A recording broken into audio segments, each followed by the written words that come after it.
Et aujourd'hui, on va prendre cette belle auto, Jaguar XJS V12. C'est un 5 litres 4 avec un V12 à 60 degrés. Super voiture, superbe ligne. Souplesse du V12, incroyable, avec une sonorité qui est vraiment qui symbolise la force tranquille, qui n'est pas une sonorité ostentatoire, avec un beau couple et une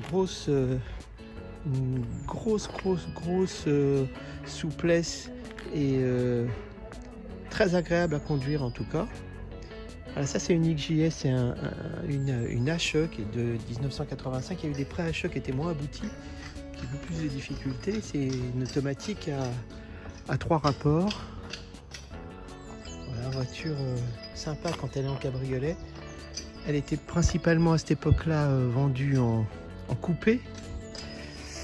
Et puis certaines comme celle-ci ont été transformées en cabriolet par un carrossier agréé qui s'appelle Lynx Engineering, qui est l'équivalent de Chaperon pour les DS.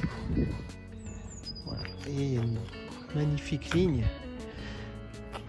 La différence avec certains autres cabriolets qui ont été faits par d'autres carrossiers, c'est que celle-là n'a pas de montant, ce qui lui fait il donne une allure beaucoup plus fluide qu'avec un montant transversal entre les places avant et les places arrière. C'est une 2+2. Faut pas être très grand pour être derrière, mais on peut quand même y aller. Le moteur, donc c'est un 5 litres 4 qui développe quand même 300 chevaux. Donc c'est une belle bête qui roule bien. Elle est donnée pour 245-250 km/h. C'était déjà de 0 à 100 en 7,8 secondes. C'est déjà quand même assez extraordinaire pour cette époque-là. Elle est équipée évidemment avec une direction à crémaillère assistée qui est très agréable, très souple. Il fait vraiment pas de bruit quand on roule, ça glisse. C'est une propulsion, évidemment. Et une injection. Voilà, on va aller faire un tour. L'équipement intérieur est tout à fait classique, rien de particulier. Donc il y a les fenêtres avant-arrière électriques, la capote aussi qui est électrique avec un mécanisme qui est un peu grossier mais en tout cas efficace. Et puis on a une climatisation un peu particulière avec un réglage de la température. Voilà, il y a ce qu'il faut, le compteur est complet.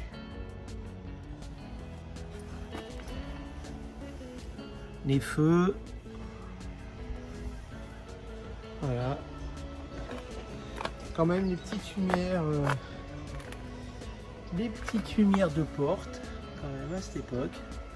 Voilà, la lumière intérieure. Une voiture qui est quand même bien équipée pour l'époque.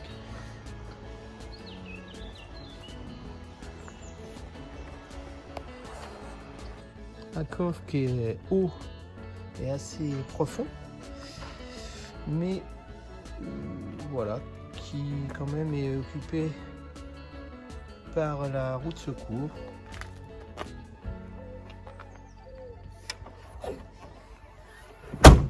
Voilà.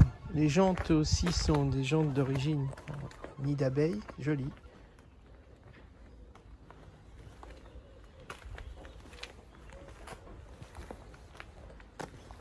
C'est une voiture qui mérite d'être plus connue que cela, qui n'a pas un succès énorme.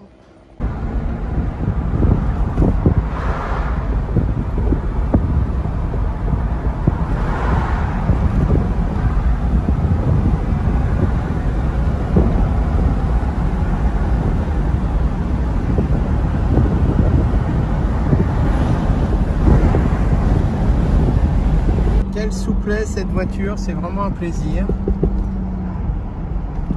Le V12